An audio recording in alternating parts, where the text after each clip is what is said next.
Welcome everyone. আজকের class আমাদের start করব। আমাদের হচ্ছিল গসেস লয়ের অ্যাপ্লিকেশনগুলো। গসেস লয়ের অ্যাপ্লিকেশনে আজকে 2 নম্বর অ্যাপ্লিকেশনটা করব। তো 2 নম্বর অ্যাপ্লিকেশনটা হচ্ছে যে কোনো অসীম দৈর্ঘ্যের ঋজু কোনো পরিবাহীর জন্য একটা কোনো সার্টেন ডিস্টেন্স দূরে কোনো পয়েন্টে ইলেকট্রিক ফিল্ডের মান নির্ণয় করতে হবে। তাহলে অসীম দৈর্ঘ্যের ঋজু পরিবাহীর জন্য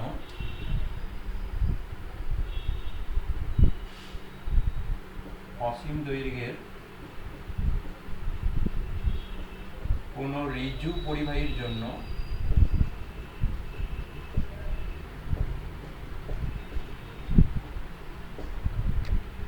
x দূরত্বে কোনো বিন্দুতে E এর মান দেখো, এটি হচ্ছে একটা অসীম দৈর্ঘ্যের ঋজু পরিবাহী।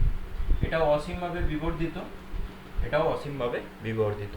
তাহলে দু সাইডই হচ্ছে অসীমভাবে কোনো বিবর্ধিত একটা পি কিউ পরিবাহী, নাম নিচ্ছি পি কিউ কোনো পরিবাহী। এরপরে দেখো যে এই অসীম দৈর্ঘ্যের ঋজু পরিবাহীটি থেকে এক্স দূরত্বের ব্যবধানের কোনো একটা পয়েন্ট আছে। তাহলে এই দূরত্বটা কত? না, এই দূরত্বটা হচ্ছে এক্স ডিস্টেন্স। এক্স দূরত্বে কোনো একটি পয়েন্ট আছে পি। পি বিন্দুতে ইলেকট্রিক ফিল্ড নির্ণয় করতে হলে আমাকে গাউসেস ল অ্যাপ্লাই করতে হবে। তা গাউসেস ল আমরা অ্যাপ্লাই করলে প্রথমেই আমাকে একটা ক্লোজ সারফেস কল্পনা করতে হবে যাতে করে ওই আধানটিকে বদ্ধ করতে পারে। তাহলে একটি তার বা ধরো এই পেনটিকে বদ্ধ করতে গেলে আমাকে কি করতে হবে? চারিদিক থেকে ঘিরতে হবে। তাহলে দেখো যে সারফেসটা পাচ্ছি সেই সারফেসটা দেখো সিলিন্ড্রিক্যাল শেপের নিতে হচ্ছে। চারিদিক থেকে কোনো একটা তারকে যদি আমি ঘিরি তাহলে সেইটা অবশ্যই একটা সিলিন্ডারের মতন শেপটা হবে। সুতরাং গাউসীয় তলটা এখানে সিলিন্ড্রিক্যাল শেপের নিতে হবে। দেখো কিভাবে আমি বদ্ধ করতে পারছি। ঠিক এক্স রেডিয়াস বিশিষ্ট একটি গাউসীয় তল আমি কল্পনা করছি, যেটি পি বিন্দুর উপর দিয়ে দেখো গেছে, এবং যার সিলিন্ডারটার যে লেন্থ, সেই লেন্থটা ধরে নাও এল লেন্থ এবং এক্স তার হচ্ছে ডায়ামিটার, এক্স তার হচ্ছে রেডিয়াস। এরকম একটা গাউসীয় তল কল্পনা করেছি যেটি পি বিন্দুর মধ্য দিয়ে গেছে। এখন গাউসেস ল থেকে কি পাই? না, গাউসেস ল থেকে আমরা পাই যে E dot ds close surface integration over is equal to in SI পদ্ধতিতে 1/epsilon0 Times of the total charge enclosed in the surface. সুতরাং 1/epsilon ইনটু কিউ বলতে পারি। এখন টোটাল চার্জ কত এনক্লোজ করছে সেই চার্জটাকে নির্ণয় করার জন্য আমরা কি করব? না, ধরে নিচ্ছি যে এটি একটা এই অসীম দৈর্ঘ্যের ঋজু পরিবাহীটিতে আধান বণ্টিত অবস্থায় আছে এবং সেটি রৈখিক আধান ঘনত্ব, যেহেতু এটা রৈখিক বরাবর আধান বণ্টিত আছে তাহলে এটা হচ্ছে রৈখিক আধান ঘনত্ব। তাহলে রৈখিক আধান ঘনত্ব দেখো যদি ল্যামডা হয়, ওই পরিবাহীটিতে রৈখিক আধান ঘনত্ব যদি ল্যামডা হয় তাহলে এল দৈর্ঘ্য বিশিষ্ট পরিবাহীটির মধ্যে যদি এল দৈর্ঘ্য ওই সিলিন্ড্রিক্যাল শেপের যে সারফেসটা কল্পনা করেছি ওই সারফেসটার মধ্যে এল দৈর্ঘ্য পরিবাহীটিরও থাকবে। তো এল দৈর্ঘ্যের পরিবাহীটির মধ্যে আধানের পরিমাণ কত হবে? Lambda into L. এইটা হয়ে যাবে আমার মোট charge enclosed by the Gaussian surface. এরপরে চলে আসো পি বিন্দুতে একটি ডিএস কল্পনা করো, ডিএস সারফেস কল্পনা করো। তাহলে পি বিন্দুতে ডিএস সারফেস যদি কল্পনা করি, এই ডিএস সারফেসটির অভিমুখ কি হবে? না, বহির্মুখী হবে এবং সেটা রেডিয়াস বরাবর, সেই রেডিয়াস বরাবর বহির্মুখী হবে। যে রেডিয়াস সিলিন্ড্রিক্যালের যে রেডিয়াস, সেই রেডিয়াস বরাবর বহির্মুখী হবে ই, যে ক্ষেত্র ভেক্টরটি আছে। এবং ডিএস ক্ষেত্র ভেক্টরটি একই দিকেই থাকবে, কারণ ইলেকট্রিক ফিল্ড চারিদিকে ছড়িয়ে যাচ্ছে এবং সেটার ডায়ামিটার কিংবা রেডিয়াস বরাবর ছড়িয়ে যাচ্ছে। সুতরাং ইলেকট্রিক ফিল্ড এবং যে সারফেসটা কল্পনা করেছি পি বিন্দুতে ক্ষুদ্র সারফেস, সেই ক্ষুদ্র সারফেসের এরিয়াটা হয়ে যাবে রেডিয়াস বরাবর। সুতরাং ই ভেক্টর এবং ডিএস ভেক্টর আমরা দেখতে পাচ্ছি একই দিকে ক্রিয়ারত। সুতরাং ই ও ডিএস এর মধ্যকার কোণ কত হয়ে যাবে? অবশ্যই 0 ডিগ্রি। তাহলে এখানে আমরা দেখতে পাচ্ছি যে ই ও ডিএস এর মধ্যকার কোণ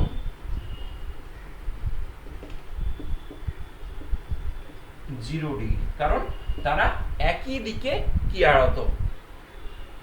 তাহলে দেখো এখন close surface integration over E dot DS is equal to q1 by epsilon naught total charge enclosed by the surface। সুতরাং এই উপপাদ্য থেকে আমরা কি পাবো? দেখো দেখো ক্লোজ সারফেসটাকে আমি এটা স্ফেরিক্যাল সারফেস নয়, যে টোটাল যে বহির্মুখী সারফেসটা আছে সেই সারফেসের একটা আয়তন ধরে নেব। তাহলে এই ক্লোজ সারফেসটাকে আমি কল্পনা করতে গেলে, ক্লোজ সারফেসটা যদি আমি ভালো করে দেখি, তাহলে এইটা সারফেসটা ক্লোজ করে যে ওই পরিবাহীটাকে এল দৈর্ঘ্যকে ক্লোজ করতে গেলে এই সিলিন্ডারের দেখো কটা সারফেস কাজে লেগেছে।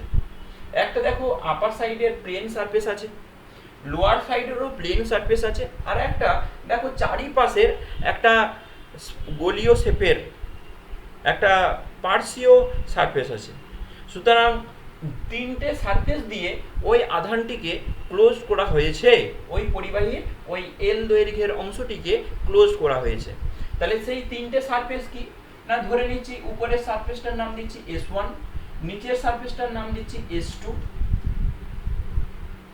এবং যে পার্শ্ব বরাবর আছে যার উপর যে পার্শ্বীয়ভাবে যে তলটা আছে তার উপর ডিএস যে অংশটা, ঠিক আছে, পার্শ্বীয়ভাবে যে অংশটা আছে তারই উপর দেখো ডিএস অংশটি পড়ছে, যেটি আমি পি বিন্দুতে ক্ষুদ্র অংশ কল্পনা করেছি। সুতরাং পার্শ্বীয়ভাবে একটি তল আছে, সেই তলটির নাম দিচ্ছি S3। এই তিনটে সারফেস, দুটি প্লেন সারফেস S1 ও S2 এবং একটি পার্শ্বীয় তল S3 এর দ্বারা সিলিন্ডারটা পুরোটাই ক্লোজড হয়েছে। তাহলে দেখো এই ক্লোজ সারফেসটা তিনটে সারফেসের সমন্বয়ে গঠিত। তাহলে সুতরাং আমি লিখছি ইন্টিগ্রেশনটাকে ভেঙে S1 সারফেস দ্বারা গঠিত E dot DS plus S2 surface দ্বারা গঠিত E dot DS. E dot DS actually কি পরিমাণ না, ডিএস এর মধ্য দিয়ে যে ফ্লাক্সের পরিমাণ।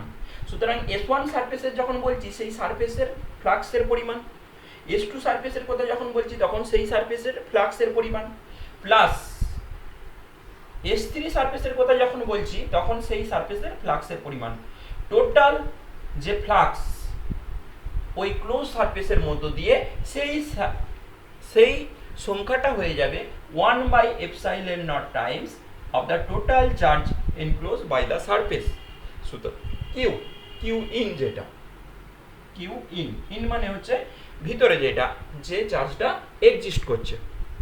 এরপরে দেখো এখানে যদি আমি ডিএস অংশ, এই সারফেসের উপর যদি আমি ডিএস অংশ কল্পনা করি, তাহলে ডিএস এর ডিরেকশন দেখো অবশ্যই তার লম্ব বরাবর হবে, এবং ই ভেক্টরটা দেখো একই দিকে থাকবে। চার্জের জন্য যে ফ্লাক্স, সেই ফ্লাক্সটা কিন্তু রেডিয়াস বরাবর বেরোচ্ছে, তাহলে ফ্লাক্সের ডিরেকশন দেখো রেডিয়াস বরাবর, এবং উপরে যে S1 সারফেসটা ধরেছি সেই S1 সারফেসটার যে ডিরেকশন সেইটা হচ্ছে দেখো বহির্মুখী, উপর দিকে বহির্মুখী।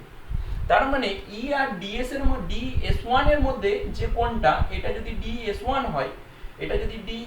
হয়, সেই DS1 এর যে ভেক্টরের মধ্যে যে কোণটা ই এবং DS1 ভেক্টরের মধ্যে যে কোণটা, সেইটা দেখো কত হচ্ছে বলো তো, 90 ডিগ্রি হচ্ছে, আমরা দেখতে পাচ্ছি ছবিতে।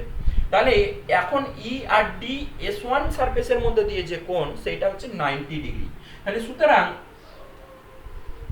S1 ই DS1 cos 90 ডিগ্রি প্লাস দেখো S2 সারফেসটার মধ্যে দিয়ে দেখো DS2 সারফেস যদি কল্পনা করি এইটাকে সিম্পলিফিকেশনের জন্য, তাহলে DS2 সারফেসের যে এরিয়া ভেক্টর সেটা নরমাল হবে এবং সেটা নিম্নমুখী হবে, দেখো বহির্মুখী নিম্ন ভাগে বহির্মুখী হবে। তাহলে DS2 সারফেসটা দেখো এদিক বরাবর কাট করছে, কিন্তু ই এর ডিরেকশন কিন্তু রেডিয়াস বরাবরই থাকছে, কারণ ফ্লাক্স গুলো চতুর্দিকে রেডিয়াস বরাবর ছড়িয়ে যাচ্ছে।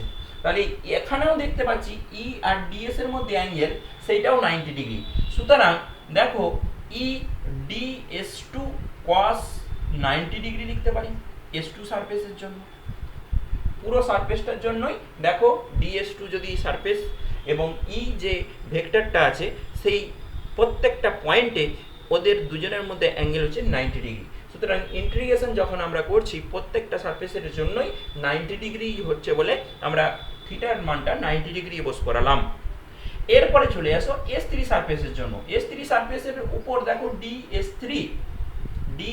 থ্রি যে সারফেসটি আছে সেই সারফেসটির সঙ্গে ইলেকট্রিক ফিল্ডের দেখো অ্যাঙ্গেল কত, 0 ডিগ্রি। এখানে ডিএস থ্রি বলে দেবে।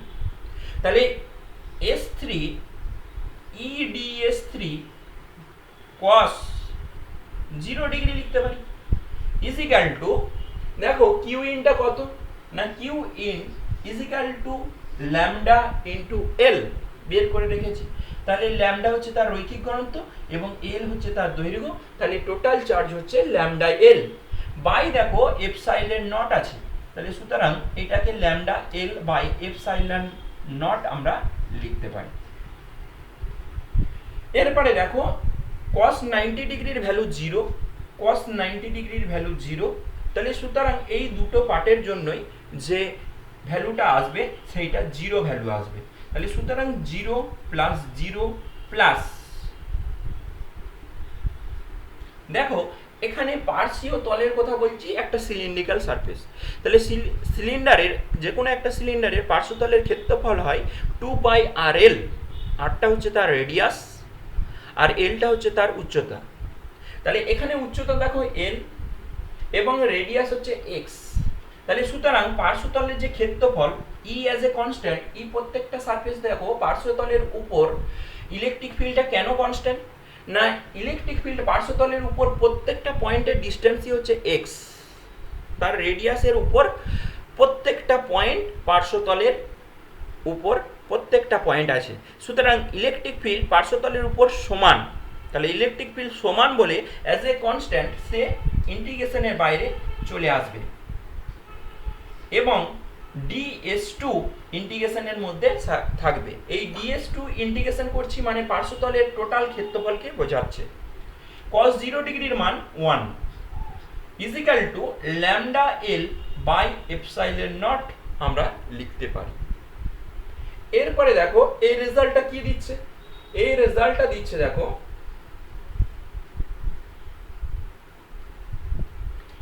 ই ইনটু টোটাল পার্শ্বতলের ক্ষেত্রফল হচ্ছে 2 পাই আর এল এর সূত্রানুযায়ী 2 পাই এক্সএল।